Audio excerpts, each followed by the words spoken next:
شروع کرتا ہوں اللہ کے نام سے جو بڑا مہربان نہایت رحم والا ہے۔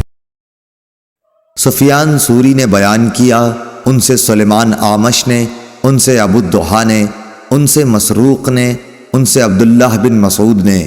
دوسری سند ہم سے عثمان بن ابی شیبہ نے بیان کیا، کہا کہ ہم سے جریر بن عبد الحمید نے منصور بن مسعود بن معتمر سے بیان کیا، اور ان سے ابو الدحا نے، ان سے مسروق نے، انہوں نے بیان کیا کہ ہم عبداللہ بن مسعود رضی اللہ عنہ کی خدمت میں بیٹھے ہوئے تھے۔ آپ نے فرمایا کہ نبی کریم صلی اللہ علیہ وسلم نے جب کفار قریش کی سرکشی دیکھی تو آپ صلی اللہ علیہ وسلم نے بد دعا کی کہ اے اللہ 7 برس کا قحط ان پر بھیج جیسے یوسف علیہ السلام کے وقت میں بھیجا تھا۔ چنانچہ ایسا قحط پڑا کہ ہر چیز تباہ ہو گئی اور لوگوں نے چمڑے اور مردار تک کھا لیے۔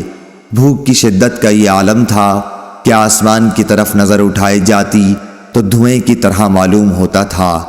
آخر مجبور ہو کر ابو سفیان حاضر خدمت ہوئے اور عرض کیا کہ اے محمد صلی اللہ علیہ وسلم، آپ لوگوں کو اللہ کی اطاعت اور صلہ رحمی کا حکم دیتے ہیں، اب تو آپ ہی کی قوم برباد ہو رہی ہے، اس لیے آپ خدا سے ان کے حق میں دعا کیجئے۔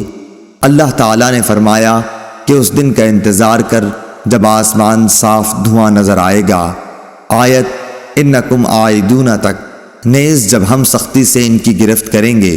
کفار کی سخت گرفت بدر کی لڑائی میں ہوئی۔ دھوئیں کا بھی معاملہ گزر چکا جب سخت قحط پڑا تھا، جس میں پکڑ اور قید کا ذکر ہے، اور وہ سب ہو چکے۔ اسی طرح سورہ روم کی آیت میں جو ذکر ہے وہ بھی ہو چکا۔